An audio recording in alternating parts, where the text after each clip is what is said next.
Good morning, everyone. Thank you for joining us this morning for our 8th and final webinar in our Tribal Climate Health Project series. I'm so excited to welcome back Angie. I'm also super excited that I just got to say hello to her sweet little daughter, Maple, who she just handed off. So no babies running the webinar today, although I kind of feel like that. You know, I could have a tantrum at any moment, but Angie, say hello. Hi, everybody. I've missed you all. I've heard you've had a couple of good webinars, and I'm glad to be back. Still haven't had a haircut. Shasta and I were just talking about it. This whole webinar series. I've got haircuts for all of us. Hard to believe we're at the end, but it's like, has that been a long 8 months or a weird 8 months or a short 8 months? I don't know. It feels like a different world from when we began, that's for sure. So yeah, let's go ahead and roll things out. Our final webinar. So I want to thank you for sticking with us throughout this whole training.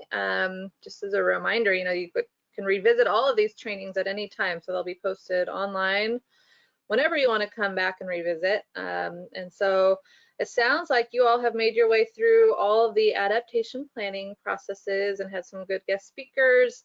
And so today's topic is really just closing us out. So trying to imagine you are to the point where you've completed your vulnerability assessment, you've completed your adaptation plan, and maybe even had it adopted, and now you're sitting in this world where you actually have to act, implement the thing. So depending how many strategies you have, that could be you know, that could be in perpetuity. So we'll talk about how you implement, evaluate, and update an adaptation plan, and then we'll spend a little time in discussion, just kind of closing out. But as we always do, Shasta, if you want to just go to the next slide, we, Shasta asked you guys to do a reading if you had any time.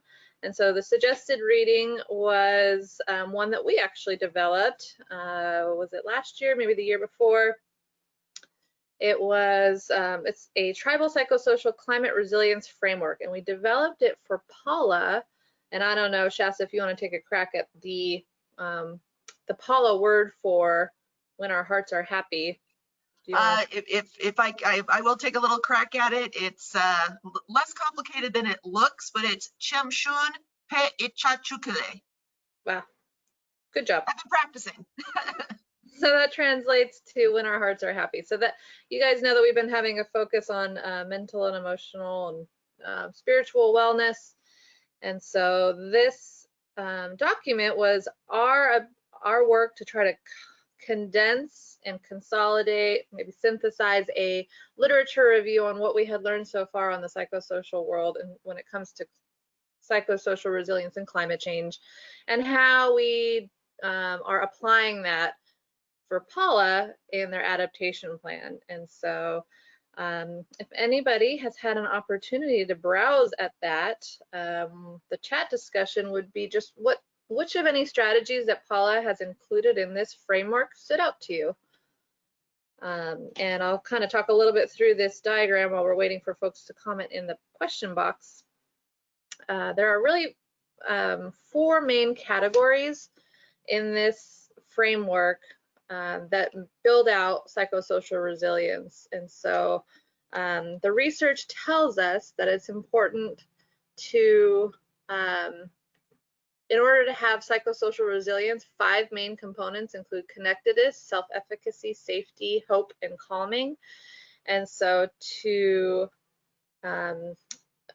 implement those, there are 4 ways or sort of categories of strategies that we have focused on. And so one is providing health and education and psychoeducation. Some of that we've done by working with Dr. Doug Walker, as you guys have seen and have met him. Building connection is another group of strategies. Delivering health and psychological first aid resources is another category. And the last category is improving communication. And that one actually probably represents the one that surprised me the most. Things like developing real-time emergency notifications is one of the strategies we put into this framework under that category. And it wouldn't occur to me that that would be considered psychosocial resilience, so that would help improve mental wellness, but the research tells us that when folks feel like they have connection to true and timely information, accurate information, that they will overall feel calmer and safer. And so that's one of the things we've done at Paula, and Shasta's been working on while I've been out on maternity leave. She's been working on trying to figure out how to improve her alerts and notifications, not just for climate change, but for all things emergency related, including the heat waves that she seems like that you guys are dealing with right now, right, Shasta? Yeah, it's supposed to be 103 degrees today. So yeah, we've definitely been using our social media, our Instagram and Facebook pages to send out those warnings to the community, and in particular to be checking on our vulnerable citizens, our children and our elders.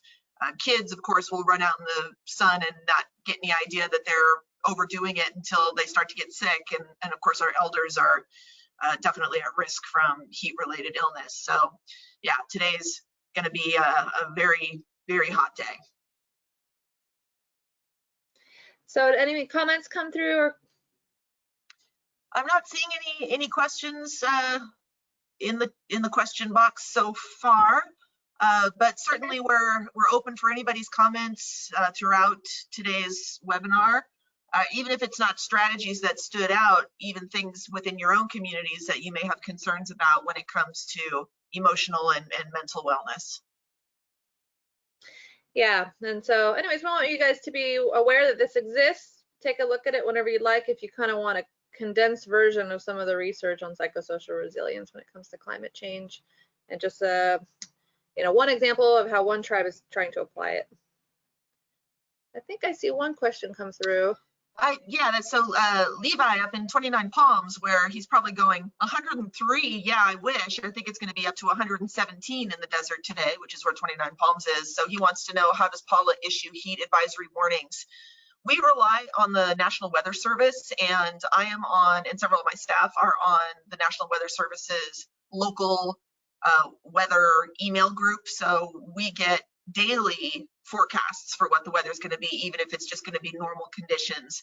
So right now our main strategy is to use social media for issuing those heat advisories, but actually as of last week we've signed up with a new service where we're going to allow people to opt into text and email alerts that we can send to people directly on their phones.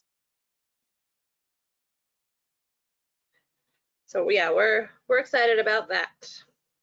Definitely. All right, let's go to the next slide, and we'll kind of dive into the topic of the day. So let's see here. Okay, so I wanted to kind of take one quick step back. You guys have gone through this, all the processes associated with adaptation planning, and one thing to do is sort of look back from, as if you're considering implementation and looking backwards, you're going to want to have set up your adaptation plan with implementation in mind. And that would mean when you are designing your strategies and developing your your action plan for that, how do you organize that into an action plan that can actually be implementable? So how do you realize all these strategies? And so one of the ways that we've sort of thought that through in this process is by really going back to that. We use the EASY tool, so the exposures, impacts, and strategies inventory that we've talked about plenty of times in this training. That's one way that we have done that with the tribes that we've worked with. We have designed that in a way so that it can easily transition over to the implementation phase. So for example, if you have the table up, you might remember, and I can pull it up for us, but really you just have your list of strategies, and then you have thought through the responsible departments, the time frame, the status, the partners, and funding opportunities. It's actually designed in a way so that you can continuously track your progress against your goals, basically. So whatever adaptation strategies you've determined for yourself, you can then use that worksheet or whatever kind of worksheet you want to plan as, for an example, to plan for the future. And so say, for example, if you are now in implementation phase, you went to your council, you've gotten adopted, your adaptation plan is adopted. Now you're sitting here with something that could easily collect dust on a shelf unless you do something about it.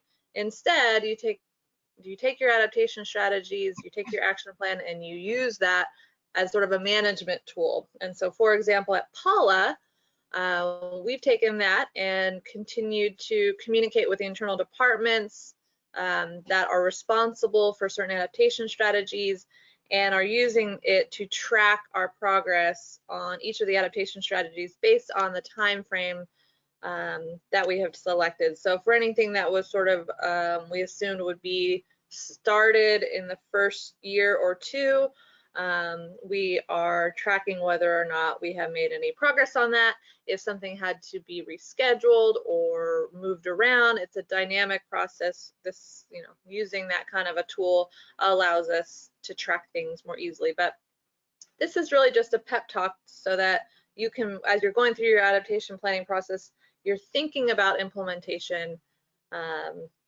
during it so that you make it easier for you to make that transition. And so this is just a reminder of the full framework and where we've been and sort of the steps that we're going to talk about today. And so we've been through vulnerability assessment, adaptation plans, and then I guess the main point to make here is that the process doesn't end once the plan is adopted. Like all the frameworks that we've sort of presented, including the BRACE framework, they all sort of embrace this idea that preparing for climate change is cyclical and continuous. And so that's why we designed this sort of circular end to the process, which really isn't an ending at all. So once it's adopted, you implement, and then you have a chance to evaluate how you're doing it against your plan, and then you have an opportunity to update the plan, and then you go back for adoption. And so it's this continuous improvement cycle. And part of the goal, and the reason why this continues on is because A, we continue to learn more about climate change and how it's affecting our communities, and the data continues to either be improved upon, or we're just, the situation itself is changing, the climate conditions are changing. So to stay up to date on the reality of the situation requires a little bit of reevaluation and updating over time. And then, so part of it's these external conditions are changing that you may not have control over, and part of it is the internal conditions that you do have control over, which is how you're actually implementing your strategies and preparing and safeguarding your communities. So you're trying to figure out, have I actually provided any safety to my community, and how much further do we need to go? How can we continuously improve upon that goal? And so part of the other thing to talk about here is the transition to implementation obviously then requires resources. And so, once you have an adopted adaptation plan, getting to implementation often requires somewhat of a focus on positioning yourself to pursue funds for these strategies. And so we'll talk a little bit more about that as well. But those are the three kind of key steps we're going to talk about today. And I just wanted to take a little step here. We'll pause for a discussion for anybody who wants to either raise your hand and say something, out loud, or write something in the question box. Are there any words of wisdom from any of you who have actually gone through and begun implementing any adaptation strategies? What can you share about your experience for the rest of us?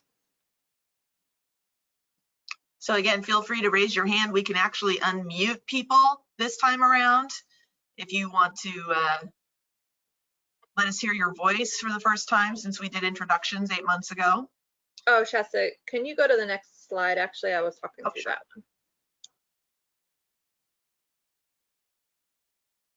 I know people are shy to speak up, or they're like, oh, I was distracted for a minute. I have no idea what you're asking us for. So just to repeat, we're asking for any words of wisdom from people that have actually made the transition to implementation of any of their adaptation strategies. So, you know, some of the realities behind making that transition would be great to hear about. And even Shasta, you might give us some of your experiences while we're waiting for others to comment. Well, one thing I've discovered, as I know a lot of you know as well, is that implementation is somewhat limited by a lack of funding. So one thing we have really worked on is finding alternative sources of funding, more or less traditional grants, moving away from EPA, for example, which is not always able to provide implementation funding, especially in our GAP grants. Those are supposed to be for capacity building. So we've been fortunate to have money from the National Indian Health Board, which has been more flexible as far as implementation is concerned. So once you have the money though, implementation is really a matter of deciding what is the most important for your community, what is maybe the low-hanging fruit, what are some things that you can do right off the bat. And in our case, there were already a lot of things that we could actually check off our box and say, these are things we were doing, not necessarily with the intention of doing climate change adaptation, but just overall environmental stewardship. And it turned out that they counted for climate adaptation. So things like reducing the amount of waste going to landfills, because landfills are a big source of greenhouse gas emissions, or buying electric or hybrid vehicles for our fleet. Those are things that are all part of implementation. And it's nice to be able to put those things in your plan. I don't know about you guys, but do you ever make a list of things to do, and you'll put things on that list that you've already done just for the satisfaction of checking them off the list? I do that, and you can do the same thing with your implementation. The things I just mentioned, something I've already done, check it off the list. It's a great way of feeling some satisfaction. And then the last thing I'll mention is what I brought up just a few minutes ago, which is our new text alert system that we're going to use to send out climate-related emergency alerts or warnings to the community. And we're actually going to use that for some other community stuff as well, like if there's a traffic accident that blocks some of the roads into or out of the reservation. So that's something I highly recommend as a potential implementation tool. And still nobody wants to raise their hand or throw anything into the chat. So don't worry, we'll call on you later. We've still got time. Oh, Andrew, I think you're muted. All right, I can actually show your draft implementation plan if you'd like. If you want to switch presentation back over. Sure. Oh, actually, I can do that. I can do it myself. I'm going to show my screen. All right. So here we go. I'll get rid of some of these things. Well, and meanwhile, Levi says in the question box that we have not reached the implementation phase, still working on finalizing the adaptation plan. But Levi, like I said, there's probably things you've already implemented that you'll be able to put on that list and feel satisfied that they've already been started. Right. So this probably looks familiar in terms of the adaptation planning process. The EASY tool obviously allows you to help yourself select strategies you can add to this, but basically it's taking this action plan piece of the EASY tool, and what we've done here at Paula is just kind of sort by status, and so we can track the things that are in progress, ongoing, are due to be expanded, or are brand new. And so Paula had quite a few things that were brand new, and over, we were able to plot it into time frames. So for things that were due to be started in the first year or two, those are the things that we sort of focus on in terms of tracking for now. And we were able to give ourselves an indication up front here about who was responsible, what departments would also be involved, if there was any potential resources we were already aware of, we placed it here, any potential partners. And so then we kind of just, and this isn't the most update version, but the ones that were started, we are able to mark a % complete to date, and then any notes about what was accomplished. And so this is one way to continuously track your progress a little bit. So this is one way to sort of evaluate how you're doing against your your initial plan. So we'll talk more about that. Okay, I'm going to switch presenter back to you, Shasta. Okay. Or actually, maybe you can do that yourself. It should be me. Are you seeing the slides? Let me see. Yep, great. Okay. All right, let's go to the next slide. Okay. So that's kind of what we were just providing an example of, is using your action plan as a roadmap. So, you know, you've done the work to set up a plan. Now you're able to use it. But you know, even the best laid plans may need adjusting along the way. And so when we're talking about it being a dynamic process, just know that even though it's adopted, it doesn't necessarily mean that it's set in stone. If you sometimes, oftentimes, actually a lot of times, when you're going to implement something, you may not be able to implement it in just the way you intended to. Or say, for example, you know, Shasta's alert system is a really good example. She had thought she was going to use the federal system, just, you know, dove into that, realized that that wasn't the best strategy for her tribe, and so adjusted those plans along the way. You may need to adjust the funding source, you may need to adjust your responsible department, you may need to adjust the time frame. So, you know, you're not locked in. The reality of of getting the work done is going to hit at some point. Some things will be easier to implement than others.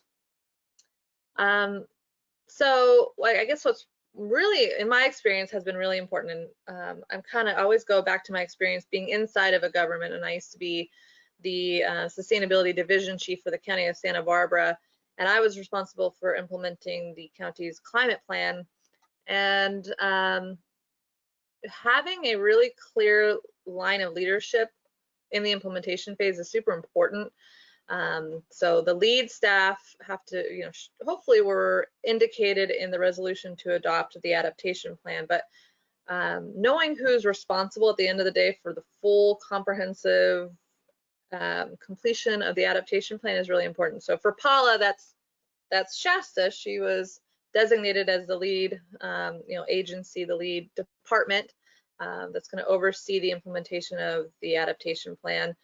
It doesn't mean she's doing it alone. All that means is she's overseeing the entire process. She'll be responsible for compiling the information to make the reporting back to the decision makers. But really, the role becomes coordination amongst a lot of different internal departments and even external partners if they have a role in implementation of any of these strategies. So they continue engaging stakeholders, especially those with ongoing responsibilities. And they also are responsible for continuing to keep the public or tribal members and tribal residents updated and aware of what's going on with their adaptation planning process. And so the rest of the departments that were named as responsible continue to, they are taking ownership of the timely implementation of each strategy assigned to them. And then, you know, then there's some art to how you actually do that coordination. And so, you know, there might be an opportunity to even pause here and talk about that. It doesn't even have to be climate adaptation related, but anytime you've transitioned from a plan that was interdepartmental and taken that into implementation, we could talk a little bit about some best practices in terms of how to implement, how to make that transition from a management perspective. How do you continue to keep the people that need to be involved engaged rather than moving on to the next priority, assuming that the plan, now that it's complete, no longer requires their attention. Arguably, it requires more attention now because you actually have to do something. And so if anybody has any experience, like I said, not just in adaptation planning, but transitioning from any plan to any interdepartmental implementation, a coordinated effort, I'd love to hear your thoughts on how you made that transition actionable. And if, you know, while we wait for comments, I'll tell you my own experience. And I think I mentioned it maybe in an earlier presentation, but making sure that whoever was engaged early on, bought into the process from maybe your planning committee early on, making sure that not too much time passes between the adoption of the plan and a continuous communication. And that may mean quarterly, maybe a quarterly meeting where you're coming back together and reminding folks of their responsibility, and reminding folks that they, if you have a reporting process, that they have some responsibility to do that, and really training and supporting them so that it's easier for them to continue to participate in the implementation of this work. And so I think out of sight, out of mind is maybe a good lesson that I learned. If you go too long, people will naturally move on to other priorities if there isn't some form of accountability. So not just regular communication, but also a certain level of authority and status that is participating in that process. So for me, when I was at the County of Santa Barbara, I actually included one of the, I think it was the deputy county administrator, chaired my my implementation committee. And so that was an ongoing committee meeting regularly, and the chair was somebody with a lot of authority who was able to encourage and inspire high-ranking folks from other departments to continuously show up and be accountable. Anybody else have any experiences to share? I'm not seeing anything in the question box, but just in general, too, I would be curious to know how many of you have reached out to other departments to ask them to share the work on implementing your adaptation plan. Or kind of a related question, how many of you feel like you're all alone and nobody wants to help you? This is the place to let it all out, and say, oh my gosh, I don't know how I'm going to do this all alone. Help me figure out a way to get our utilities people on board or your public works people on board. So any help with that people want to offer or experiences, again, you can raise your hand and we'll unmute you, or you can share with us in the question box. We'll come back. Do I need the screaming goat? Super quiet today. Maybe the whole country's in a heat wave and everybody's sleepy. Yeah, probably. Okay, so Stefan, thank you, Stefan. He says, I hear this is the biggest challenge, including other departments in the process. It's a huge challenge, it is. And I'll admit that I haven't been that great myself on getting other people on board. And I suspect that a lot of us are in the same boat where either other people aren't willing to help, or maybe we think that it's too much trouble to try to get other people on board, and we're going to do it all ourselves. We're going to figure it out ourselves. But it's too much for one person to do. So one thing I've done to force myself a little bit more to reach out to others is schedule these monthly meetings that are on people's calendars. And this was my big thing. I wasn't getting a lot of traction on that until I went to our chairman and I said, Chairman, can I write this memo but say that it's coming from you? You'll sign it, you'll initial it, you'll date it. Amazing when I did that and I sent it to the people who I felt needed to be a part of our planning, our adaptation planning, and our environmental committee in general. Suddenly they all started to show up because Chairman Smith was the one who said, you have to do this. Yeah. Oh, and Ann, I understand this. Ann Turcotte says, all alone here. We have a very small team all over the tribal department and getting a bit overwhelmed. Absolutely. So another suggestion there, and I know Ann has already taken advantage of this, is if you have a consortium of local tribes or even regional tribes, you can reach out to some of your colleagues. And Ann is a part of our local tribal working group through the Climate Science Alliance. So she comes to those meetings and can get feedback and support from people in other tribes. At least I hope that helps you, Ann. But yeah, it's good to hear that other folks are experiencing some of the same things. I actually have never encountered an organization who hasn't found this challenging.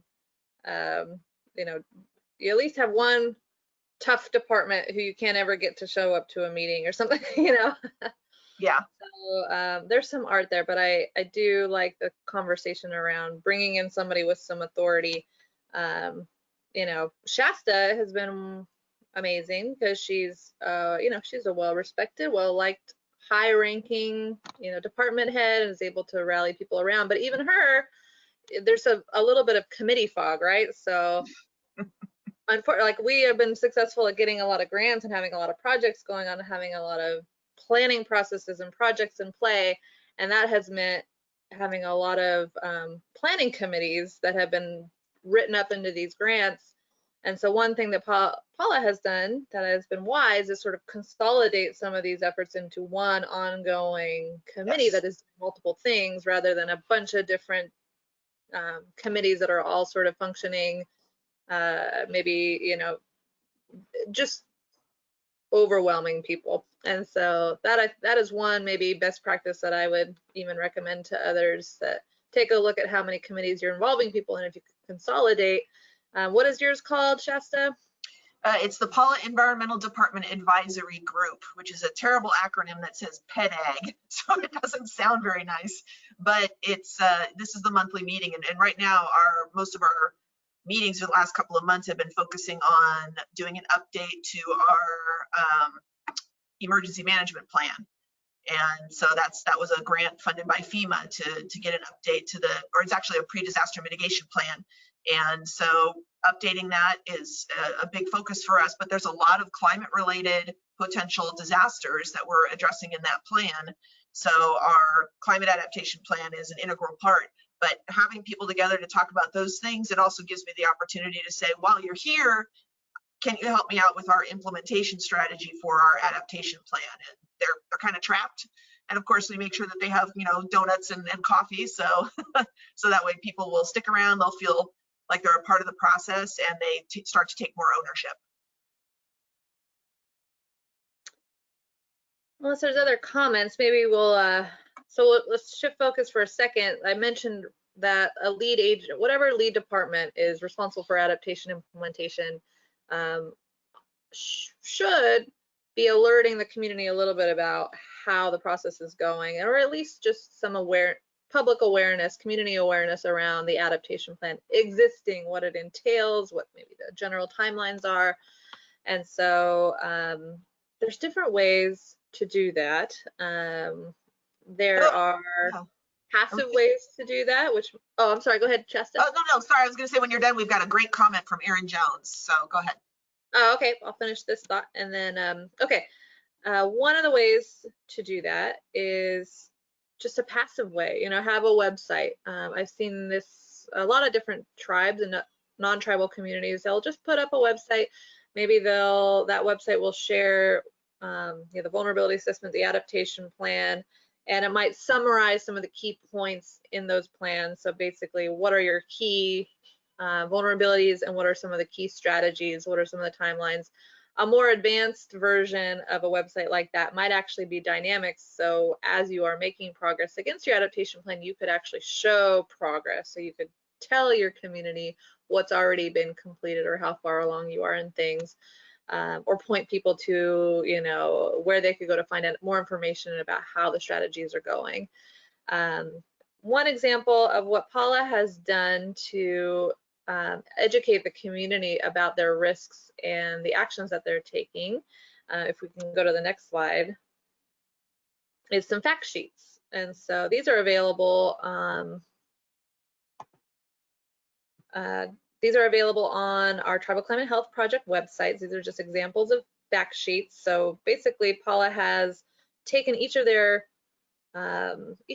key vulnerabilities, extreme heat, wildfires, flooding and storms, and drought, and turned it into just a two-sided one-pager to help the community learn a little bit more about their risks and what Paula is planning to do about it. So we can go to the next slide.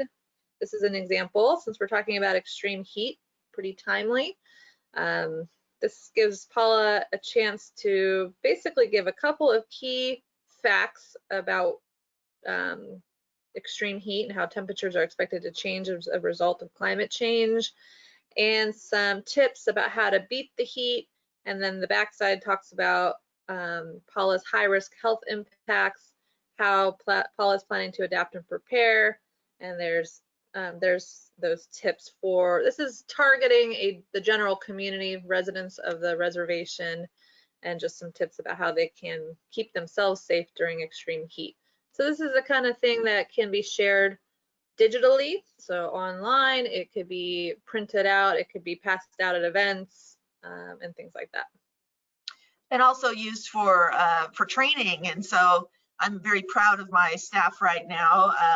Heidi Brow and Alexis Wallach on my staff are, as we speak, participating in or leading one of the Birds of a Feather sessions for the Tribal Lands and Environment Forum that's going on this week. And they are using these fact sheets to help others show how they can brand their own outreach, any sort of environmental outreach, you know, and it's just exciting to me to be able to share this with others and say, it's that simple to do something like this, an infographic that can go online or again, be printed out for people to pick up at the tribal administration building or what have you. And we've gotten a lot of traction out of these. People really seem to like them. So if you want any pointers on that, I can always hook you up with Heidi and Alexis because they're the go-to in my department for that. But I just want to read Aaron's comment quickly. First of all, he observes it's a quiet Tuesday. I wish it was quiet here. I am busier than a one-armed paper hanger. And I don't even know what that means, but it just means I'm busy. But he says, pulling together other departments has always been challenging. Recently, however, my colleague and I requested executive leadership to identify key staff to be a part of our climate and health project we are going to kick off next month. So with leadership, hold on, scroll down. So with leadership sponsorship, we asked these key staff to be a part of our project steering committee, people we've struggled to get to show up to meetings before, and now they are a part of our work. Absolutely. Yeah, and the steering committee, I always just imagine everybody with their hands on this big old steering wheel. They're like literally steering. But that's great. That's a great way to get people involved. Yeah, man, I really can't emphasize enough how important it is to have people designated and held accountable to showing up to a regular meeting. Like that might be the most important thing you can do to have successful implementation. So great job. Thank you for that. I think we've shared in another webinar. You can always go to Paula's, the PED website where they have a really good climate change, several web pages devoted to the climate change and their adaptation process. So if you're looking for examples of how you can make this transition to sharing information with your community, feel free to look at that. They're obviously in the implementation phase, so you can see how they're starting to share information. Okay, can you go to the next slide, Shasta? I think we've done some discussion, but this is just one other opportunity for folks to share any other lessons learned. Now we talked a little bit more about transitioning to implementation, lessons learned and unexpected experiences related to implementing adaptation strategies. So maybe a focus on this unexpected experience.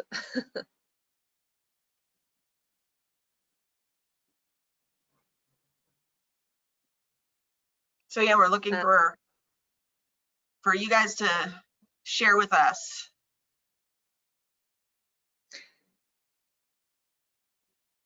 Yeah, I would say I've never worked with a community that didn't feel like they had to change course a little bit. Yeah, the unexpected happens all the time. And one unexpected, I don't know what to call it, experience, I guess, but I had an idea that I thought was just a fantastic idea for implementing some of our community alert implementation. And so in our last meeting of our Paula advisory group, environmental department advisory group, I brought up this idea. And my idea was, if we can get a little bit of money, let's put up a digital sign. Like you drive past an elementary school or something, and they'll have their marquee out there, and there's the digital sign that says something like, open house September 12th, or whatever. And I thought, let's do one of those. Let's put it outside our administration building, because people come to the admin building all the time. It's on one of the main roads, so people drive past it all the time. I think that would be great to be able to have that there and say, extreme heat warning, or even general purpose things like general council meeting, this Wednesday night, that kind of thing. Just short messages that people can see as they drive by. And the tribal members, people who live in the community who are on my committee, were like, nah, people aren't going to read it. And what about people who don't drive by the admin all the time? What are we going to say to them when they say, well, we didn't see the sign? I said, well, and I was really surprised. I mean, I thought it was an amazing, I still want to do it. I'm kind of like, I'm going to do it anyway. I'm going to show them that they're wrong. But that was unexpected. So you have to be completely ready to be flexible when what you think is a tremendous idea for implementation ends up getting turned down by the community. And another example of that is when we asked people, when are the best times for community meetings? Because people aren't showing up to the meetings we have that are in the morning. So do you want to have, is mid-morning better? Is afternoon better? Do you want lunchtime meetings? Do you want evening meetings? We actually found a lot of people who said, oh, we actually like them in the morning. Mid-morning is good. The kids are in school. It's not yet lunchtime. So we said, okay, great. So I think we had been doing mid-afternoon. We shifted to mid-morning and still nobody came to our meeting. So even when you ask people what they want, that doesn't necessarily mean that you're going to get them to actually put their money where their mouth is. Oh, here's one from Pamela. She says, we make virtual events for our community across multiple social media platforms, announce the raffle winners who complete pre-surveys, and play games with cultural prizes for call-in participants. That's great. Yeah, we find that with our surveys in particular, if we attach some sort of a prize or a raffle that, everybody who takes the survey is entered for a chance to win, a $50 Amazon gift card, we get a lot more survey participants that way. And of course, me being sort of a data nerd, when I hear that, I think, oh, we're not getting a random sample. We're just getting people who want free gift cards. But you know what? We need the information. We need people to participate. So we'll take them however we can get them. So thank you, Pamela. Those are some great ideas. And I'll just add, unexpected experiences don't always have to throw you off. They actually could accelerate the momentum you have for certain strategies. So for example, an unexpected experience could be a pandemic that suddenly puts a lot more momentum and attention and urgency on things like updating your emergency management plan, or creating better alerts, or focusing far more on public health related information, community education. And so it may take your timeline and boost it way up. And I would just suggest, if you have an opportunity like that where some sort of a need is creating a perfect on-ramp for you to get the right attention to something that might have otherwise been a struggle, to use that opportunity. So I know that Paul has certainly done that to get a little more attention on some of their emergency notification, emergency planning efforts. The other thing that comes along is obviously grants, right? So if a certain grant comes along and you were like, well, that was really intended for year 4, heck, you can be flexible, you can adjust. If you can get it done earlier, maybe you do. So things like, FEMA came out with pre-disaster mitigation funds, allowed us to go after some funds for flood mitigation. Going earlier isn't necessarily a bad thing if you found the resources and urgency that you needed. Yeah, the pandemic is a great example of that, because even with our updating our disaster mitigation plan in the original proposal to FEMA, and then in the contract proposal from our consultant, we didn't have pandemic in there. And then when this all started, we got together to chat and say, we need to add a pandemic preparedness chapter to our disaster plan. And I will also say, actually, I've got a little bit of traction on my digital billboard thing, because we're now using one of our sign trucks, like the rolly sign trucks that they put up on the freeway for accidents. Well, we have one of those, and it's got COVID-19 prevention on it. It is, wash hands, social distance, wear a mask. And I want to tell the guy, our tribal law enforcement department who put that up, and say, and you were saying that you didn't want a digital sign by the admin, and yet here's this sign on the road by the admin that's digital. So maybe I can use that as a way to get what I want. Right, yeah, you might get what you want in ways that you hadn't intended necessarily. Yeah. The other thing with the pandemic, just one last thought here, it's certainly changing certain strategies, right? So we were talking about what happens when a heat wave comes along. So in California, huge heat wave right now. Some power outages happening in certain locations. I think more north than south at this point. But and then you throw in pandemic into the mix. Well, our strategy was send people to a cooling center. Do you want to send people to a cooling center now when we're trying to do social distancing and really throwing people indoors together for long periods isn't really a good strategy? Or even say a major wildfire coming through, throwing people into an emergency shelter overnight, that might not be an option anymore. So how do we rethink how to keep people safe in heat and wildfire when we're not really supposed to be pulling a lot of people together into one location?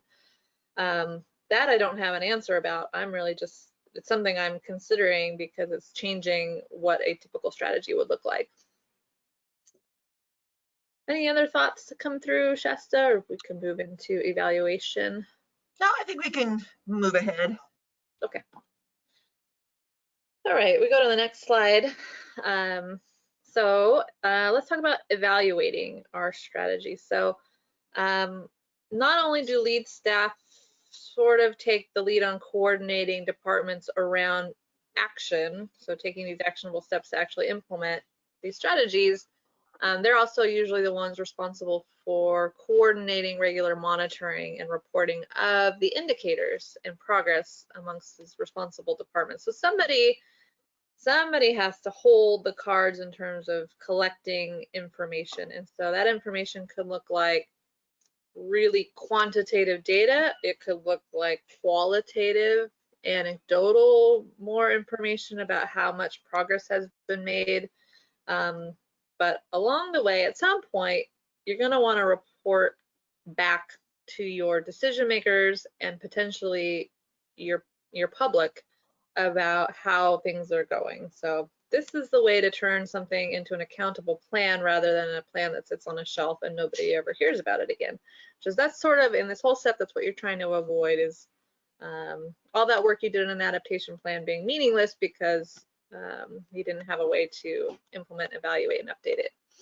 And so the Tribal Climate Health Project's EASY tool is built to allow communities to continue to track key indicators over time. So there's two things to look at when you're talking about evaluation.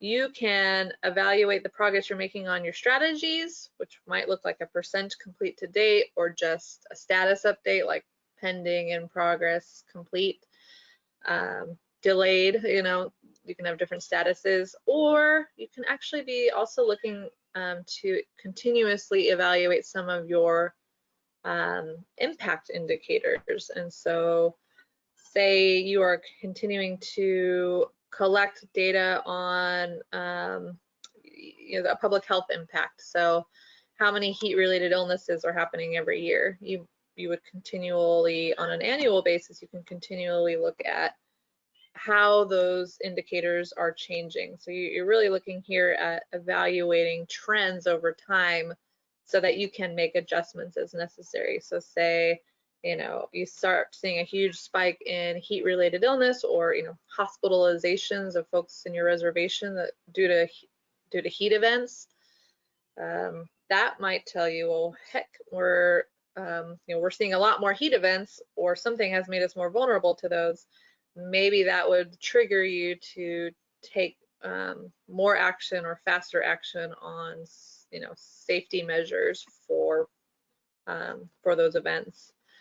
And so those are the two types of indicators you're looking at. So you're looking at impact indicators, and you're looking at progress on your adaptation strategies.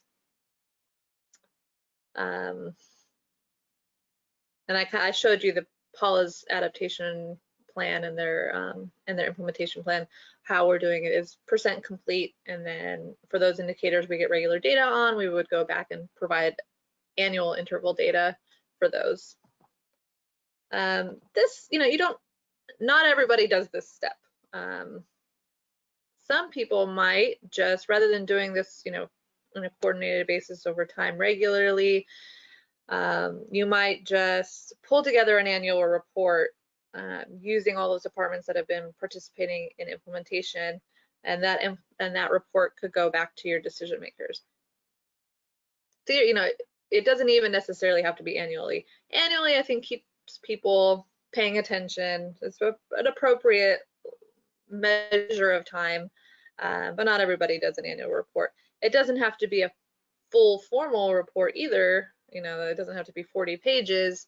It could be a presentation to the board or to your council, I'm sorry, maybe every year, just to make sure that they're aware of how well you're doing, that everybody's still paying attention. And there's some accountability involved. There's some also ways to shift gears a little bit if necessary. And so that, you know, evaluation happens regularly, and then on a less frequent basis is an actual update.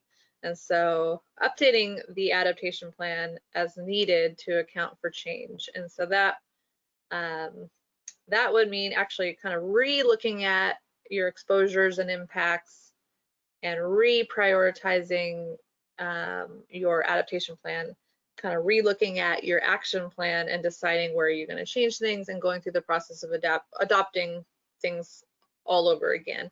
That time frame is less frequent. We recommend something like maybe on a 5-year interval, you do something like that. Like we said before, that will account for changes happening in the climate. It'll account for changes happening for the associated with the information you have available to you. So maybe you have more information available to you. And it will account for changes to your internal processes. Maybe your management's changed. Maybe your maybe you've adopted so many strategies, you know more about what's working. You want to place more emphasis on one area or another, or it gives you a chance to relook at your entire time frame for all the strategies and make some adjustments and kind of recommit those departments to implementation. So lots of different reasons, but the nice thing here is that you're not starting from scratch. You've already done one vulnerability assessment and adaptation plan, so you're really re-scrubbing the data and revisiting your adaptation plan, but you basically are taking what you've already developed and updating and refining it.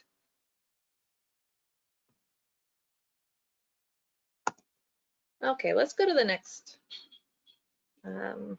slide, please, Shasta. And so this is just an example of the Nez Perce tribe, Clearwater River Subbasin Climate Change Adaptation Plan. So they have completed an adaptation plan, they've transitioned over to implementation, and they also are evaluating it. And so that adaptation plan actually identified a number of metrics that they are using to track progress and implementing their adaptation actions. And so here's an example of some of the metrics that this community is using to track their own progress as part of their evaluation of their strategies. And so things like number of attendees at each meeting, the quality of information provided, inclusion of tribal concerns and adaptation strategies into updated U.S. Forest Service management plans. So they're trying to find quantifiable ways to show that they are making progress on their adaptation plan. So I mean, all of you do this when you're reporting to grant agencies. This is really just examples of metrics that might be related to adaptation strategies. So number of presentations, number of documents associated with existing ordinances, completion of a floodplain modeling scenario, development of site-specific restoration plans. So just some examples of sort of tangible ways to measure progress. Yeah, the analogy with a grant report is definitely apt. And so especially if you end up getting a grant to help you with some of your implementation, you're kind of killing 2 birds with 1 stone, because you know you have to provide those deliverables and check off those actions for your grant report. That's essentially the same thing as keeping up on the metrics for your implementation progress. Yeah, these are the kinds of things that then you can throw into your narrative report that goes to your tribal council every year. Okay, let's go to the next slide.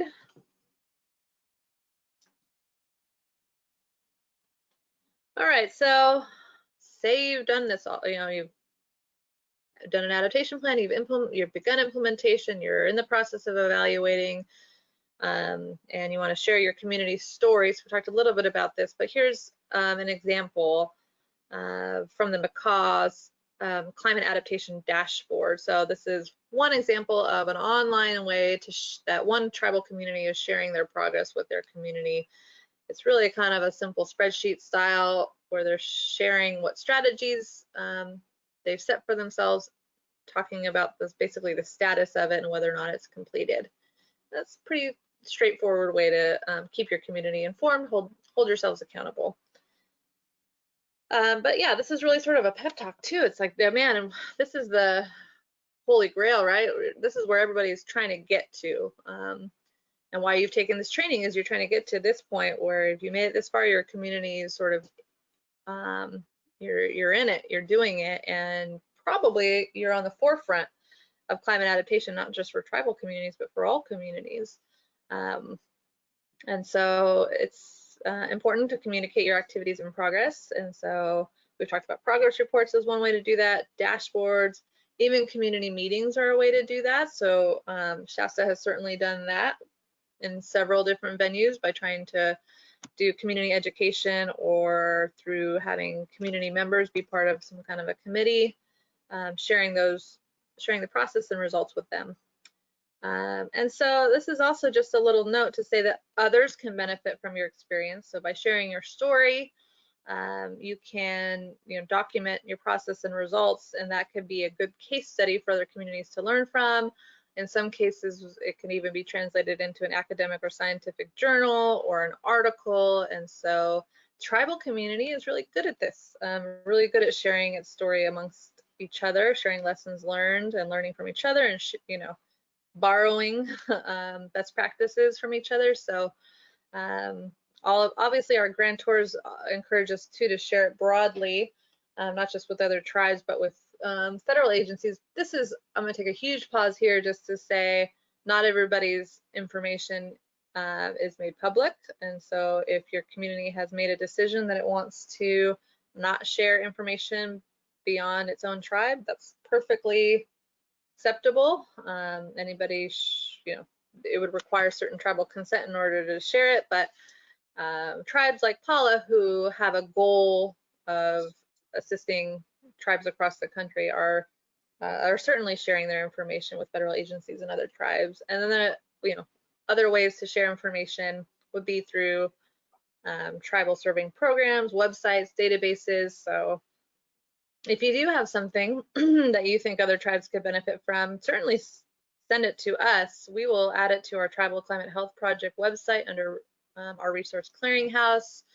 There's also quite a few case studies, tribal case studies on the U.S. Climate Resilience Toolkit, and the BIA Tribal Resilience collects tribal projects and case studies as well, and ITEP obviously through various conferences and things is sharing tribal stories. So this is just a pep talk. So once you get to this point, you're really in a leadership position and can help educate and help others.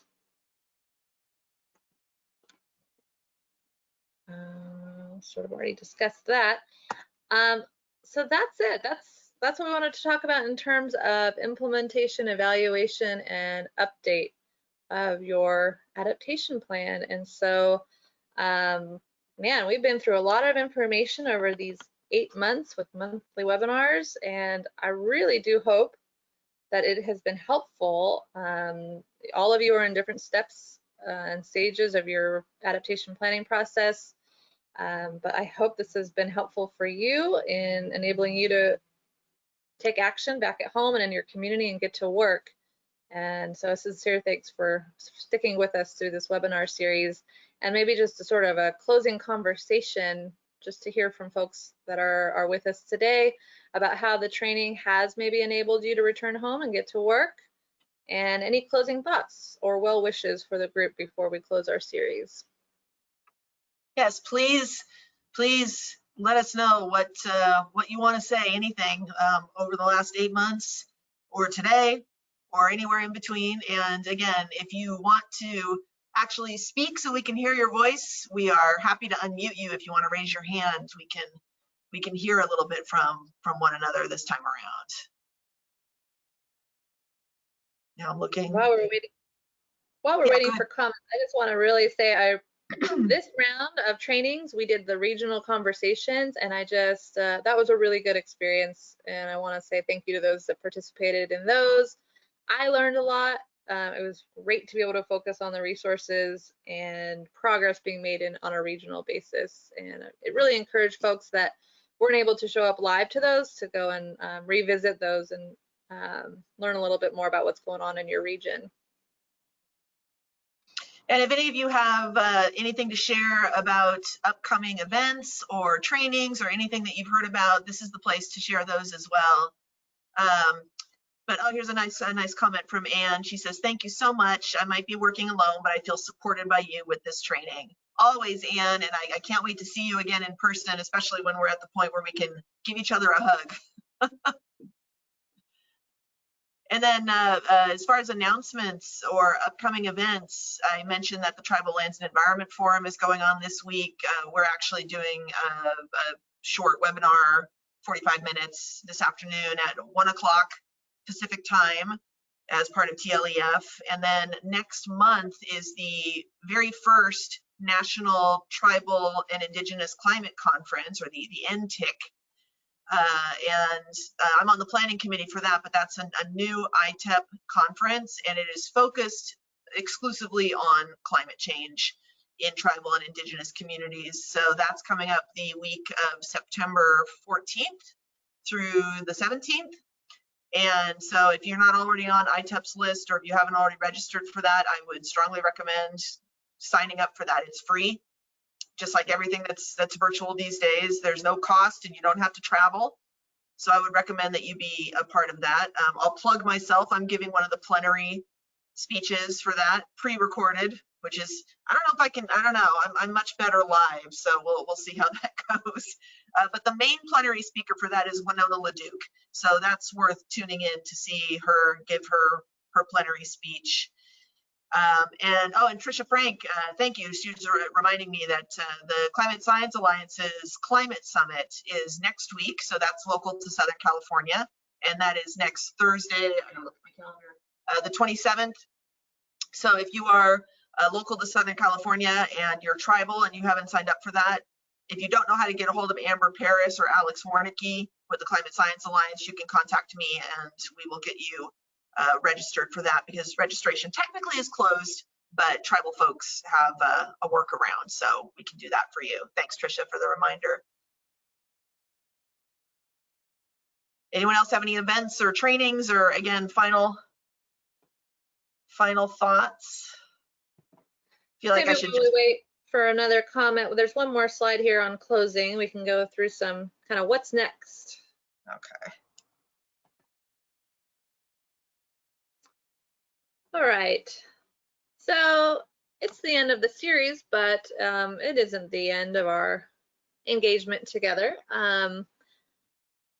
We do actually ask one thing from you before you're all done with us in this training, and that's just to help fill out a final assessment. So this is our post-training assessment and an evaluation of basically your feelings about the training and anything you might recommend to us for future trainings, and if you feel more confident now than you did before the training started.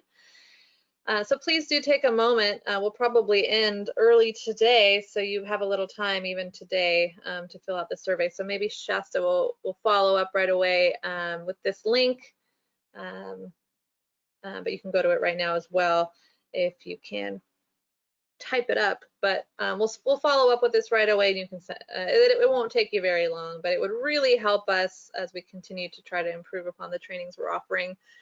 We are continuously offering the Tribal Climate Health resources. In fact, we were given some BIA dollars in this last round of BIA Tribal Resilience funding to continue to offer these capacity building resources. So we're excited about that. We'll be developing those and sharing those with you in the future. I do want to encourage you to continue to come back to the Tribal Climate Health Project website. We do have all the training materials linked to the Tribal Climate Health Project webpage on training materials. So feel free to go back and you can look at the recordings, you can look at the slides, you can look at all those training materials that we've gone over, including the easy tool. So say you aren't through any of the processes yet, you can always go back and sort of revisit.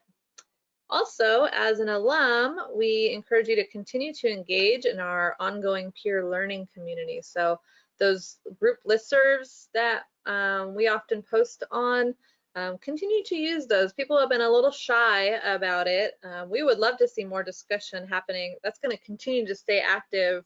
It's not going away. It won't expire just because the training is over.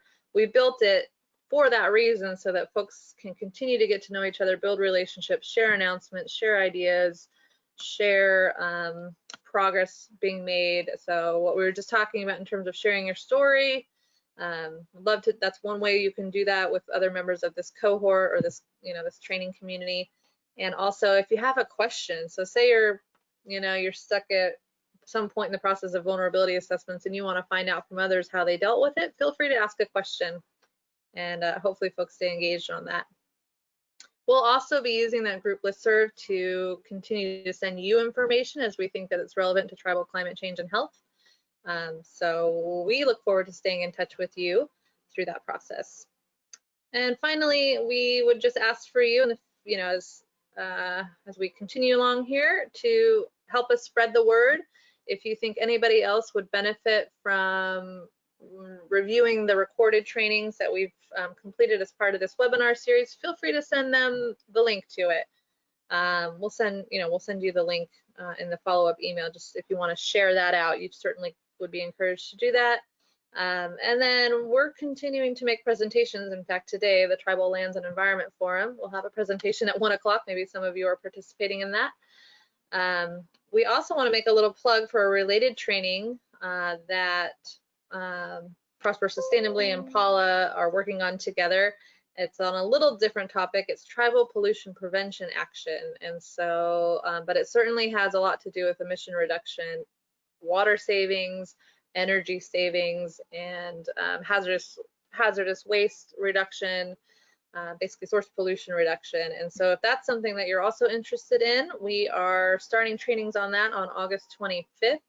And so this is a flyer. We'll send that around as well. We encourage you to register for that if that's something that you are working on. And then I mentioned our BIA training, or our BIA funding that we received recently will allow us to develop a psychosocial resilience mini series. And so look forward to that and some other resources that we'll be developing with some of our future funds. Are there any other comments that came through? We did. We got a few more comments, so I will share those. Stephanie Smith says, with the pandemic, I wasn't able to attend every webinar, but I'm hoping we'll be able to access the recordings if they've been archived. The 3 that I was able to attend were awesome, and I thank you all for the hard work in bringing all this information together for this necessary series. Seriously, many thanks. Thank you, Stephanie. We do this for the community. That's what it's about, is all of us doing this together. And yes, as you heard from Angie, the recordings and the materials are archived, not just at the Tribal Climate Health Project website, but we also have a YouTube channel through the Paula Environmental Department, and everything is posted. We have the links in various places, both the Tribal Climate Health website, the Paula Environmental Department website. So there's a lot of ways to find those recordings. And then Aaron Jones, he says he raised his hand and I missed it. I don't know how I missed it, Aaron, but I'll read your comment. Thank you. I just wanted to thank you too for the 2 webinar series you hosted. This information is invaluable. I have learned a lot more about planning than I had before. TULALIP is taking a 2-year approach to assessing climate impacts and vulnerabilities around health and identifying adaptation actions that is feasible for our health staff, which is where our steering committee comes into play, where our designated health staff will get to directly communicate with a contractor we hire for this 2-year project. That's great. And boy, people are looking for jobs. I can think of worse places to live than up in Washington at TULALIP. It is absolutely gorgeous up there. I see job opportunities sometimes and I'm like, man, I want to live there, but I've got my place here in Paula, so I'm going to stay where I am. But that's great. It sounds like a lot of you are really getting a lot further down the road on your adaptation planning, and hopefully soon we'll all be talking about our implementation strategies and how we can help each other further on that. And again, like Angie said, our groups IO group, I really would like to see more participation in that. Don't feel shy about it. We all have questions, and questions are more likely to be answered by a big knowledgeable group of people than just one person. Like I cannot answer every single email if everybody starts to email me, and same for Angie. So let's use that, and I'll try to be better about posting on it more frequently just to remind people that it's there, and let's get some of those conversations started.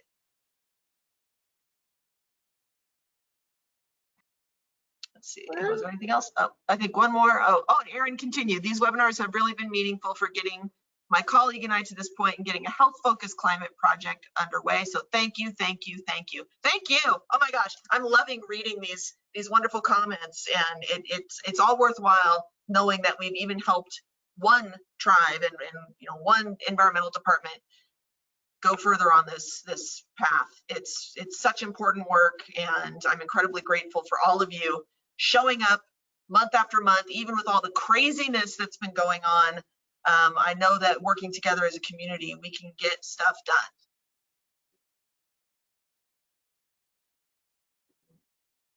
Well, thanks to my co-facilitator Shasta too, and for Paula for taking the leadership and developing these trainings, keeping these resources going, and making it all available to tribes across the nation.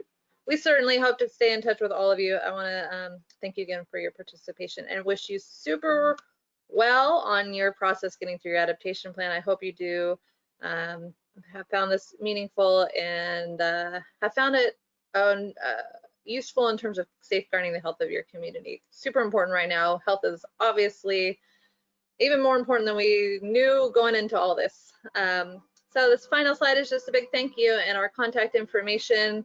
You can contact us anytime. Certainly use the group listserv, but reach out anytime if we can be of help to you. And obviously a big thank you also to our grantors, EPA, BIA, and folks that have helped us along the way on the advisory group and the National Indian Health Board. So with that, Yeah. we're all done. Great job. Congratulations. You graduated. Thanks, everybody, and stay safe, stay cool, and we will hear from you again, or you'll hear from us soon. Take care.